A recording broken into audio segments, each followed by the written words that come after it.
हम तो चले परदेस, हम परदेसी हो गए। झूठा झूठी का देश, हम परदेसी हो गए। जी हाँ, आजकल मम्मियाँ लोग हैं वियोग में बहुत ही ज़्यादा व्याकुल हैं। मतलब दिल जिगर किडनी तक आहत हो चुकी हैं। काहे? अरे भाई, स्वर्ग जैसी फीलिंग थी। झूठ की दीवानी के साथ रहते रहते 2 महीना कुछ दिन कैसे गुजर गए पता नहीं चला। और जाते जाते तो 2.5 महीना हो ही जाएंगे हैं। 2.5 महीना या फिर 2.5 महीना से ज़्यादा। कुल मिलाए के यूँ कहना है कि भाई, मम्मियाँ चाहती हैं कि ये पल यहीं ठहर जाए और जो 6-7 जून है वो अइबे ना करे। हम लोग ना बस यहीं पर ठहरे रहें, ना हमको है ससुराल जाना, ना ही हमको मायके। देखिए, झूठ की दीवानी का मम्मी का मायका तो मुझे पता है कि ठीक है, वो जाती ही कि नहीं है, पर रिश्ते ख़राब कर दिए हैं झूठ की दीवानी ने। मामा से, मौसियों से, खून के रिश्ते जो मम्मी जी के हैं वो कुछ कारगर नहीं है, बस कुछ ही लोगों से हैं। बिंटा मामा के गुणगान हुआ करते हैं, और वो भी ज़रूरत पे, जब कोई शादी ब्याह वाला हो। अब बग्गा के जब बच्चा बच्चा होगा तब भाई तारीफ़ें करी जाएंगे कि माँ जैसे मामा। एक बार मैंने ऐसा टाइटल पढ़ा था, छटकन्नी जिज्जी ने शायद लिखा, माँ जैसे मामा। अब जब बग्गे का शादी का टाइम था तो भी ना छुटकन्नी, बड़कन्नी, बग्गा सब ना इतना तारीफ़ कर रहे थे इकलौते वन ओनली मामा की, जिनसे इनकी बनती है। यो वो फलान ढमाक, हमरे लिए यूँ किया, मम्मी के लिए वो किया, मतलब गुणगान करते थे। अब फिर से भूल गए मामा वामा। खैर छोड़ो, मुद्दे पे आते हैं। कुल मिलाए के दोनों मम्मियाँ बालकनी में बैठ के गाना गा रही थी, अपना गम कैसों का ख़त्म कर रही थी, है ना। कि ये जो पल है कैसे हाथ से फिसलता जा रहा है, जिससे हाथ में रेती लो और धीरे धीरे हाथ से फिसलन जाते हैं, वैसे समय फिसलता जा रहा है। और फिर से वही जगह पहुंच जाएंगे जहां सब सेल्फिश हैं। हमारी जिज्जी इतनी ज़्यादा अच्छी है कि मम्मियों को ना वैसे ज़्यादा काम नहीं देती है। सासू अम्मा हरदम जब बहुत ज़्यादा काम मांगती हैं तो कहती ठीक है सासू अम्मा, जाके तुम पौधन में पानी डाल दियो हैं। तो भाई वही मम्मी जी जाती हैं पौधन में पानी डालने, और लेकिन जब धूप होती है तो फिर नहीं जाने देती है। उसका कहना है कि फिर मुझे अच्छा नहीं लगता सासू अम्मा को कहीं धूप लग गई तो। मतलब यार, झूठ की दीवानी तुम कितनी अच्छी बनोगे, मतलब यार एक दिल कितनी बार जीतोगी। अरे हमार नहीं, हम तो जानते हैं ये किस मिशन के अंतर्गत हो रहा है। हाँ, जेठानी जी को तुम, अच्छा छोड़ो छोड़ो छोड़ो, तुम तो जान ही रही हो कि तुम क्या चाहती हो। अपना ये जो मापदंड है तुम यहाँ स्थापित करना चाहती है जेठानी जी का एकदम नीचे है, कि देख लो हम का रखते हैं वैल्यू मम्मी जी के लिए, और बाकी तुम अब आके यहाँ अपनी भाभी के लिए भी मापदंड स्थापित कर रही हो कि मम्मी को कैसे रखना है कैसे नहीं रखना है। देख लो, मम्मी का एक चीज़ और इन्होंने जो बोला था मुझे बहुत ही ज़्यादा हंसी आई। झूठ की दीवानी बोल रही है कि आजकल ना कुछ मम्मी की फरमाइशों पे मैं बनाती रहती हूँ। अच्छा, मतलब वहाँ तो मम्मी जी रिगिर रिगिर के एकदम प्राण पखेरु उनके एकदम यहाँ जिभ्या पे आ जाते हैं, लेकिन उनकी पसंद की कोई चीज़ें नहीं बनाता है, ये कहना चाहती हो। इसके अलावा फिर एक उन्होंने मजाक कहा, मतलब जोक ऑफ द डे आप मान सकते हैं, वो कैसा जोक था वो भी हम बता दे रहे हैं। जिज्जी का कहना था कि जैसे जैसे वो दिन करीब आ रहे हैं यहाँ से जाने के, वैसे वैसे ना हमको बहुत ज़्यादा अच्छा नहीं फील हो रहा है। मन करता है कि ज़्यादा से ज़्यादा टाइम स्पेंड कर सकें मम्मियों के साथ, ज़्यादा से ज़्यादा जो वो चाहते हैं उनकी चीज़ें पूरी कर सकें। सोचो इस पे हंसी काहे आई हमें। अभी ये जो मम्मियों के साथ यहाँ चली जाएंगी हैं, तो भाई साहब वहाँ जुलाई तक मम्मी एक साथ रहेंगे, फिर काहे का इनका इतना दिल जिगर किडनी में तकलीफ हो रहा है। और रही बात सासू अम्मा की, तो सासू अम्मा ऐसा तो है नहीं कि भाई कारगिल रेखा के उस पार रहती हैं तो भैया सीमा का अंतर आ जाएगा। अरे खैर वो सीमा तो इधर आ ही चुकी है, सचिन की हो गई है। हम वो जो देश की सीमा होती है सरहद की बात कर रहे हैं, है ना। तो इतना दूर भी सासू अम्मा नहीं होंगी, और अगर सासू अम्मा का रहना होगा तो रह भी जाएंगी, क्योंकि भाई अब तो भाई परेतिन जिज्जी ने अपना घर बना ही लिया है। अब इतने ज़्यादा कमरे हो गए हैं, कमरों की कोई कमी नहीं है, फिर सासू अम्मा को भी रख लेना है। 3-4 महीना पूरे हो जाए तब भेजना जेठानी जी के पास। कौन जनता जनार्दन आप लोग बताओ, मतलब इतना ज़्यादा ओवर एक्टिंग, इतना ज़्यादा ओवर ड्रामेटिक होने का क्या ज़रूरत है, आप लोग बताओ। बहुत ज़्यादा बैड फील हो रहा है, फलान हो रहा है, धमाक हो रहा है। ठीक है, समझ रहे हैं कि तुमको ये काहे चाहिए ये सब चीज़ें, पर इतना ना ही करो। सबको पता है कि भाई तुमने अपने इसी मुंह से बोला है कि भाई जुलाई तक उधर रहे वाली हो और जुलाई के बाद इधर आओगी, तो भैया सासू अम्मा को भी रख लेना, नहीं तो तुम वहीं चली जाना। अब 2 साल का जो तुमको अभी वनवास मिला है कि सासू अम्मा ने कमी बताई है ना कि हमारे में कमी, हमारी बहुरिया में कोनो कमी नहीं है, बहुरिया तो हमारा आना चाह रही है, लेकिन हम ही लोग नहीं रह पाए रख पाए रहे हैं, कहा कि हमारी जो समस्या है वो 2 साल में रिजॉल्व हो जाएगी। मतलब भाई इनकी ये कंडीशन होगी कि जब तक जेठ जेठानी इधर रहेंगे तब तक हम वहाँ कदम ना ही रखेंगे, क्योंकि दर्शकों आपको याद होगा जब IIT कानपुर से आया था सामान, तब सारा सामान बग्गे ने भी नहीं रखने दिया था, ज़रूरी सामान अंदर रख लिया था।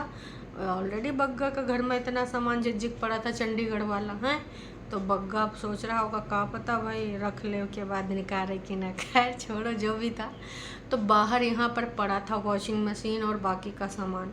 तो जिज्जी हमार बार बार कह रही थी कि एक कमरा होते हुए भी मैं अपना सामान नहीं रख पाई, मेरा बारिश में सामान भीग गया, मेरा वॉशिंग मशीन पीली हो गई, नीली हो गई, याद है आपको? तो बगल में ससुराल, लेकिन वहाँ पे रख नहीं पाई। हालांकि बातचीत हुई थी कि ये सामान हम वहीं पर सेट सूट कर देंगे, थोड़ा मोड़ा सामान यहाँ लेके आएंगे। फिर झूठ की दीवानी ने ये भी बोला था कि बात बन नहीं पाई, तो का वो बात भाई किसने नहीं बनने दी? जेठ जेठानी ने, क्योंकि इनका जो चंडीगढ़ वाला घर था जो इनका था, तो इन्होंने बहुत पहले बोला था कि इनके हिस्से में जितना पैसा आता था ससुर जी ने लगाए कि इनको घर खरीदवा दिया था। अब सुनने में तो यही आ रहा है कि वो घर भी बिक गया, और झूठ की दीवानी ने भी कई बार बोला है कि उसको बिका ही समझ लीजिए। एक बार गई थी तो घर के बाहर से एक फटी हुई जाली से कैमरा लगा के दिखाई थी कि ये मेरा चंडीगढ़ वाला घर है, अंदर तक नहीं गई। मतलब यार जिसका खुद का घर हो वो अंदर ना जाए।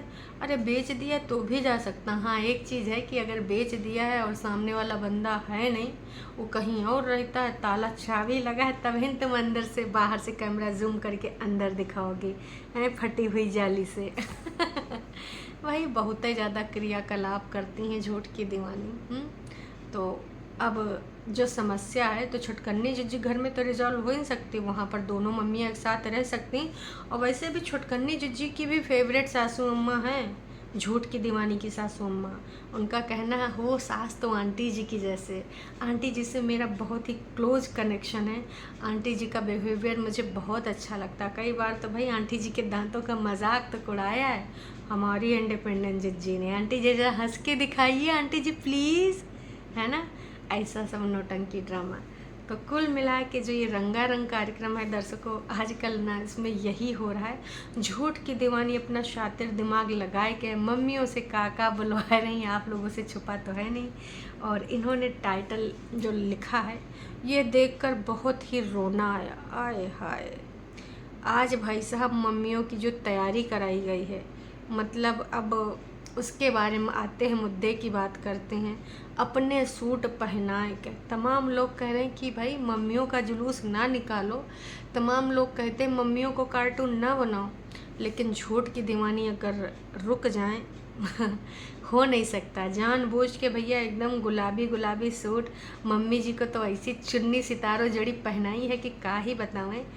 तो थंबनेल भी बनाए हैं ऐसे ऐसे बैठी हुई ड्राई फ्रूट्स वाले, बाकी मम्मी जी का एक सिंगल सोलो पोज, बैठ के पिछवाड़े से पीछे बैक वाला पोज, जो वहाँ पे बैठ के दोनों गाना गा रही थी स्टार्टिंग में बालकनी में। तो कुल मिला के ये जानबूझ के ऐसी सारी चीज़ें करती हैं ताकि जनता कुछ ना कुछ यहाँ आके रिएक्ट करें, कुछ ना कुछ आके बोले। जिज्जी कमेंट पे ना बहुत ही ज़्यादा काम कर रही हैं, लगातार बार बार ऐसे कमेंट्स डिलीट कर रही हैं जिसमें ना लोग कुछ प्रतिक्रिया दे रहे हैं जिज्जी के विपरीत, और जो चाटुकारिता कर रहे हैं ना, वो जिज्जी ने भर भर के ना लाइक करे हैं, रिप्लाई भी करे हैं, थैंक यू भी बोला है। बस मैं यही कहना चाहूँगी कि जिज्जी बस करो यार। ठीक है, तुम्हारी मम्मी जी कंफर्टेबल फील करती हैं, दूसर की मम्मी जी यहाँ दोबारा आना है, घूमने घामने भी जाना, अभी मिशन वृंदावन मथुरा है ना, वहाँ जाना है ना, तो अब उसके लिए भी उनको हाँ में हाँ मिलाने पड़ता है। अब उनकी भी बहुत बड़ी मजबूरी है दर्शकों। फिर वही खाना, वही आटा गूँथने का प्रतिक्रिया बताना है कि भाई साहब ऐसे ऐसे गूँथो, ऐसे ये प्रक्रिया करो, इस प्रक्रिया में गर्म पानी होगा तो पहले भैया चमचे से करो, कलछी से करो। अरे जिज्जी कितनी बारी हो आटा रागी और काहे जवार का आटा सिखाओगी या गूँथना। सबको पता है, जिसको बनाना होगा बना लेगा। एक तो भद्द गर्मी पड़ रही है, ऊपर से भद्द गर्म खाना बनावा जा रहा है। इतनी भयंकर गर्मी, जवार जवार कौन खाता है भाई साहब? नहीं, हमारी जिज्जी खाती है, झूठ की दीवानी। अरे भाई, ऑयलिंग वाला तेल, कैसे ऑयलिंग करनी खोपड़िया में।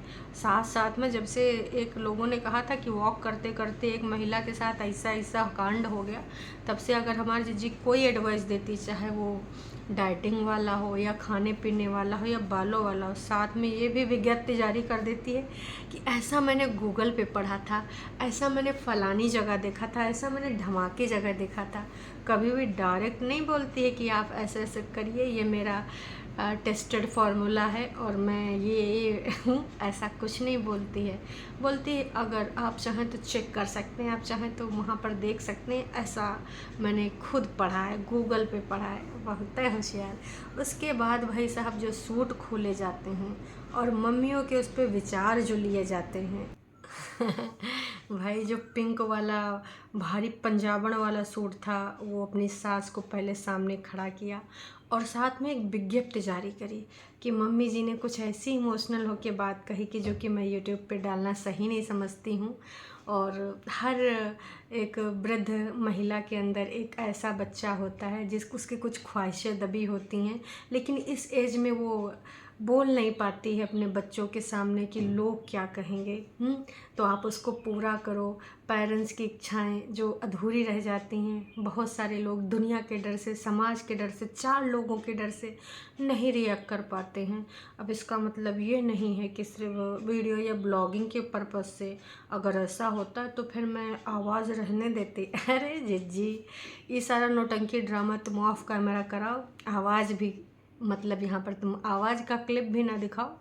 इतने ज़्यादा तुमको बेबसी थी बताने की तो तुम बता देते कि आज तुमने ये ट्राई करवाया, पर मैंने दिखाया नहीं। है तो ब्लॉगिंग के पर्पज़ से ही, वरना जो तुमने 4 प्रकार के 4 कोने में अलग अलग थंबनेल क्रिएट करे हैं, ब्लॉगिंग के लिए नहीं करे हैं तो काहे के लिए करे हैं? थोड़ा सा प्रकाश डाल दीजिए, अंधेरा बहुत ज़्यादा हो रखा है। मतलब जिज्जी यार, इतना बेवकूफ़ ना ही समझा करिए। ठीक है, बाकी के लोग बेवकूफ़ हैं, लेकिन इतना भी ज़्यादा नहीं जितना तुम समझ रही हो। फिर आंटी जी के भावनाएं बाहर निकल के आएंगी, पापा जी को तुम्हारे ऐसे कलर हैं पसंद हैं। वैसे आंटी ने पहले भी बताया है कि जो तुम्हारे ससुर जी हैं उनको सफ़ेद कलर बिल्कुल पसंद नहीं आते, वो पहनने ना देते हैं। और फिर आंटी को मेकअप वेकअप करके थोड़ा सा अलग से बनाए के फ़ोटो वोटो क्लिक कराने का बोला कि भाई हम फ़ोटो क्लिक कराए के फिर बड़ी कराए के आपको देंगे, चलो थोड़ा सा आपका मेकअप कर देते हैं, एकदम बढ़िया सजाए सजोए के एकदम तैयार कर दिया वीडियो में। ऐसा नहीं कि ऑफ कैमरा से क्या बेनिफिट होगा? इतना सब कुछ मेहनत करने का, मेकअप करने का, सूट पहनाने का, हैं? नहीं, कुछ नहीं बेनिफिट होगा। ऑन कैमरा ये सब करने से लोग तारीफ़ें भी करेंगे कि वाह बेटी हो तो आपकी, जैसे कि भर भर के टरू वालों ने किया है।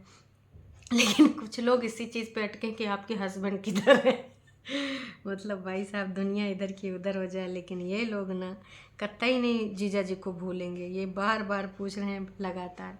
कुछ लोग तो भाई जीजी को दुआएं दे रहे हैं कि भाई बहुरिया और बेटी का तुम बेस्ट कॉम्बिनेशन हो, तुम्हारे जैसा इस दुनिया पे बहुत कम लोग होते हैं, फलान ढमाक। आए है जिज्जी आप ही की आईडी है या कोई फेक आईडी है? मतलब जिज्जी की भर भर के तारीफ़ा हो रही हैं।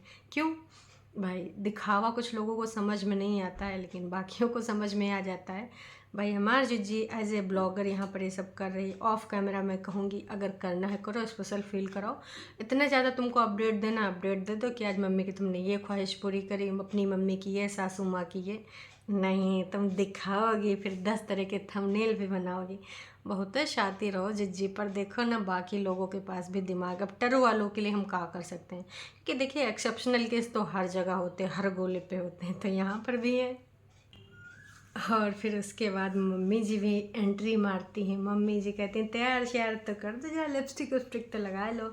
मम्मी जी अपना भी पल्लू वल्लू डाल के देखती हैं। मम्मी जी का कहना था कि मुझे बहुत मन करता है तैयार श्यार होने का, बहुत सारे अरमान हैं। मेरे बच्चे भी बोलते हैं मम्मी जी कोई बात नहीं, तुम तैयार श्यार हो, लोग क्या कहेंगे, कुछ नहीं होता, बिल्कुल जैसे तैयार होना है वैसे तैयार हो। फिर मम्मी जी ने बहुत सारे अपने दिल की बातें बोली, कुछ पंजाबी में बोली, कुछ हिंदी में बोली। पंजाबी वाली ऊपर से गई, किसी को समझ में आई होंगी तो कमेंट करके ज़रूर बताना, ताकि मैं नेक्स्ट वीडियो में उनको रिएक्ट कर सकूँ, उस पर बात कर सकूँ। कुल मिला के फिर बाद में हमारे बड़कन्नी जिज्जी भी आई कि मुझे तो बस गाइस रोना आ गया, ऐसा हुआ वैसा हुआ, मम्मियों के मेरे सपने अधूरे हैं, खासकर मेरी मम्मी के। उनका बहुत मन करता है कि मैं ऐसे तैयार हूँ वैसे तैयार हूँ, पर भगवान ने उनसे ये कर दिया वो कर दिया। जिज्जी जो मन आए वो करो, आपकी मर्ज़ी, आपकी मम्मी, आपका पैसा, आपका यूट्यूब, जैसे चाहे वैसे डॉलर बनाओ, किसी का कुछ नहीं जाता है। अब कोई रोक थोड़ी लेगा कि जिस इस प्रकार से नौटंकी ड्रामा दिखाए के डॉलर ना बनाओ। इतने अगर आपको मम्मियों की इच्छाएं पूरी करनी है तो मैं तो यही कहना चाहूँगी, ऑफ कैमरा पूरी करिए तो हम मानेंगे, ऑन कैमरा तो आप सिर्फ डॉलर कमाने की वजह से कर रहे हैं, बहुत अच्छे से आपको पता है। बाकी जनता जनार्दन आपको क्या लग रहा है, आप भी अपना कमेंट करके बताइएगा। आने वाले जो 5-6 दिन है इसमें मम्मियों को और का एक्सपेरिमेंट किया जाएगा, मम्मियों से और का बुलवाया जाएगा, और उनकी डमी की तरह जो यूज़ करती हैं उस पर का यूज़ करेंगी, कैसे कैसे यूज़ करेंगी, कमेंट करके बताइएगा। अभी के लिए इतना ही। हाँ, चैनल पे नए हैं तो चैनल को कर लीजिए सब्सक्राइब, वीडियो पसंद है तो जाने से पहले लाइक करके जाइएगा। Tata bye bye.